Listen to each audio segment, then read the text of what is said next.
Bonsoir tout le monde, mon nom est Raphaël et on va parler de Big Brother Célébrité. L'épisode 8 a été diffusé ce soir et on va s'en parler. Donc l'épisode de ce soir était l'épisode de la révélation des nominations de la semaine par Emmanuel. Je trouvais que c'était un épisode qui, contrairement à hier, qui était beaucoup moins stratégique mais qui était plus dans le côté humain et le côté émotionnel et relationnel de la game de Big Brother. Ça a été moins comme du gros jeu d'alliance, des gros maniements de chiffres et de nombres pour savoir qui allait dominer la maison et qui allait être en danger et tout ça. C'est sûr qu'il y en a un petit peu eu, considérant qu'on a vu les personnes nominées et les répercussions que ça allait avoir pour la semaine. Mais en général, je trouvais que c'était moins axé sur la stratégie que l'épisode d'hier. Le premier élément qui est touché et abordé dans l'épisode, c'était en fait le discours de Claude qu'il avait fait lors du vote d'élimination, son discours muet, qui a extrêmement mal passé chez certains. Et justement, Emmanuel est allé en parler directement à Claude pour lui expliquer le vibe de la maison face à son discours. On apprend que Claude était pas au courant, que le monde l'avait mal pris. Il pensait pas avoir été arrogant, c'était loin d'être son intention, ou du moins c'est ce qu'il dit, mais je pense qu'il est sincère. Et justement, Emmanuel tenait à lui faire savoir la perception que les autres avaient de son geste pour pouvoir ensuite qu'il puisse réparer les pots cassés. Et c'est ce qu'il va tenter de faire un peu tout au long de l'épisode. Claude va vraiment essayer de faire son mea culpa. Le lendemain matin, on le voit dans la cuisine en train de s'expliquer, de s'excuser publiquement devant tout le monde, justement pour ne pas laisser les événements comme ils sont et pouvoir rebâtir un lien de confiance et des bonnes relations. Ce que j'ai aimé de ce segment-là, c'est que justement, on peut voir comment, à travers un simple geste, ça peut affecter les dynamiques dans la maison. Le simple fait de ne pas avoir prononcé de discours, ne pas avoir remercié les gens après qu'ils soient restés dans la maison, fait en sorte qu'ils pourraient se retrouver en danger comme ça. Et ça, c'est vraiment intéressant selon moi. D'un point de vue plus comique, j'ai vraiment apprécié le petit moment où on a vu les différents participants essayer de traduire en direct le discours de Claude. J'ai trouvé ça hilarant. Le montage était tellement parfait. C'était bien coupé, c'était bien rythmé. On voyait plusieurs candidats qui se suivaient un à la suite de l'autre. Il y avait une progression logique dans ce segment-là. C'est sûr que ça aide quand t'as deux humoristes et Varda, qui est une personnalité en soi, qui sont justement à la traduction de ce message-là. Et non, j'ai vraiment aimé l'exaspération aussi de Jean-Thomas. Il était comme, on comprend rien, ça veut rien dire. Et après ça, j'ai aimé aussi la juxtaposition avec la présence de Claude pour traduire son message, qui rend ça extrêmement simple et zen, avec la monotonie qu'on peut lui connaître dans la salle de confessionnal. D'ailleurs, je tiens à mentionner, my God, qui est plate en confessionnal, Claude. Oh my God. J'ai jamais entendu une personne ne montrer aussi peu d'émotions tout le temps. Puis je sais qu'il disait que c'était un gars zen et cool, très relax. J'en doute pas. Mais disons, c'est pas ce qui est le plus vendeur à la télévision. Puis c'est pas comme ça qu'il sera attachant, selon moi, aux yeux des téléspectateurs, et en tout cas au mien. Un autre petit moment cocasse de l'épisode, c'était justement le moment où Lisandre s'est mis à parler à la caméra. Juste parce que je pense sincèrement commencer à craindre pour la santé mentale de Lisandre. Je pense que l'isolement et le stress de la maison de Big Brother lui montent à la tête. Quelqu'un, aidez-la. S'il vous plaît. C'est grave. Très grave. Non, mais je déconne. J'aime que Lisandre est tout à fait consciente et joue avec la présence des caméras dans la maison. Puis je trouve vraiment que c'est une candidate le fun à regarder aller dans la maison.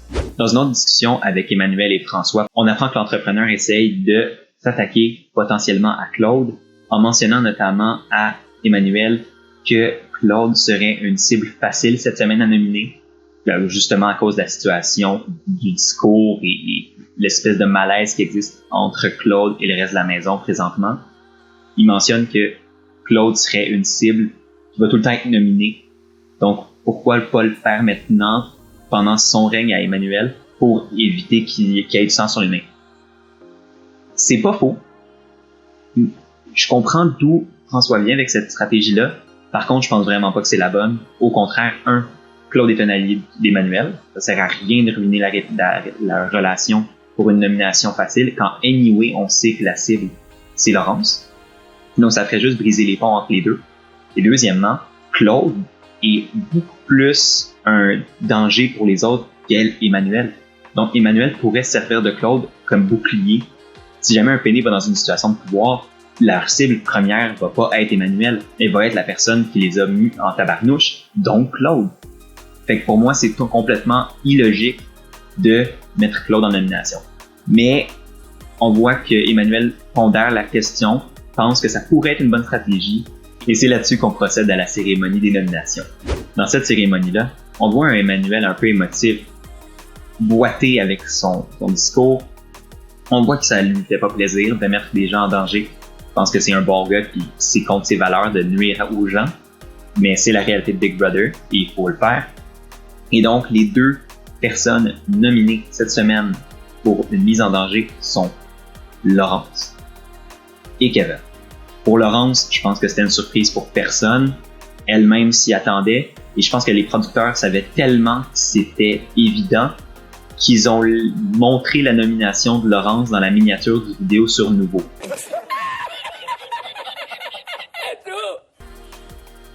Écoute, spoiler son épisode est une manière un peu étrange de se tirer une autre histoire, mais bon.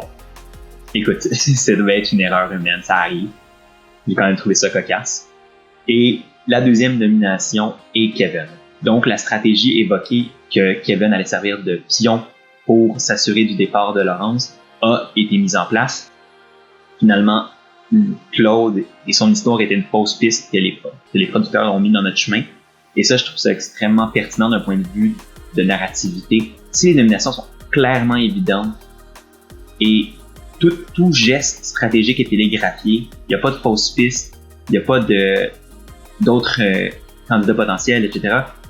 Ça fait en sorte que l'émission n'a pas de suspense. Et dans un jeu où il y a des éliminés à toutes les semaines, il y a des personnes qui sont mises en danger, d'autres qui sont sauvées, le fait de garder ce suspense-là va faire en sorte que les spectateurs vont continuer d'écouter l'émission à court et à long terme. Et je pense que c'est tout à l'avantage et au crédit des producteurs de l'émission d'avoir créé cette fausse piste.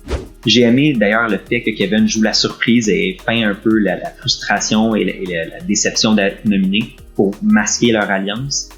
C'est tout à fait le geste à faire. Kevin m'impressionne énormément.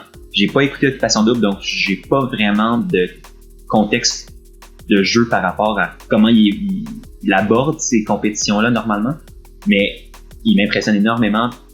C'est un excellent joueur de Big Brother. Il se met dans des positions délicates, mais je pense qu'il y a la capacité stratégique et il y a le charisme et la compétence sociale pour que ces situations-là ne se retournent pas contre lui.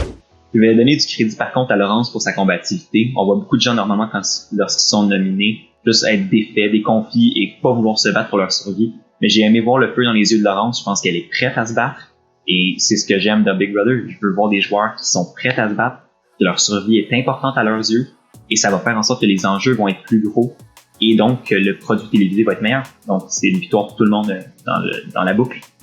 L'autre histoire principale qui a été abordée dans l'épisode d'aujourd'hui est les petites tensions qui commencent déjà à pondre dans l'Alliance des 8, l'Alliance des gens qui s'entendent bien et qui votent dans la même direction.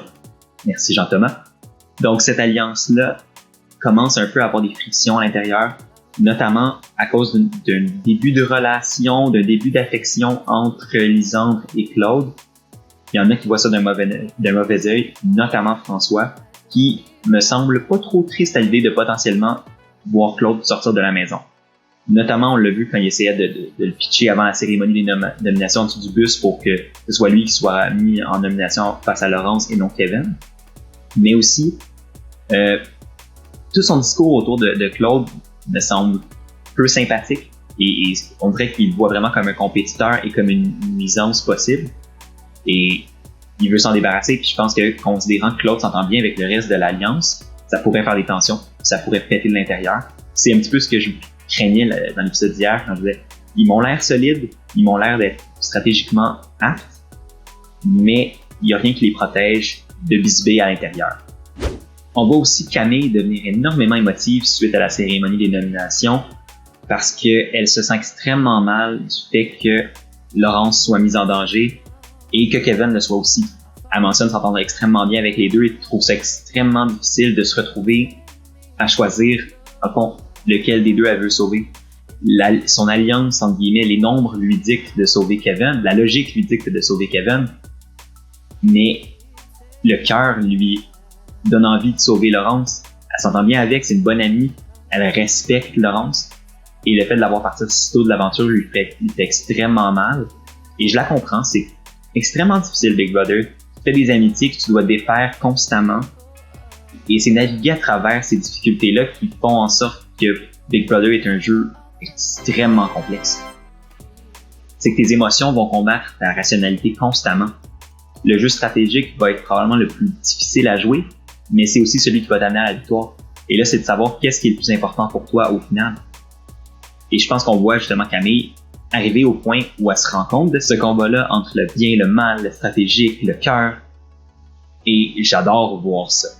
J'aime pas l'avoir pleuré, c'est jamais agréable de voir du monde se sentir mal, mais j'aime le fait que on voit des vraies réactions, on voit des vraies dynamiques en jeu, et ça, je trouve ça vraiment trippant. Non seulement je trouve ça trippant d'un point de vue télé, ça met encore du doute. Est-ce que Camille pourrait être tentée de sauver Laurence? Je pense que stratégiquement, c'est pas la bonne décision pour elle, mais des fois, les gens sont pas stratégiques.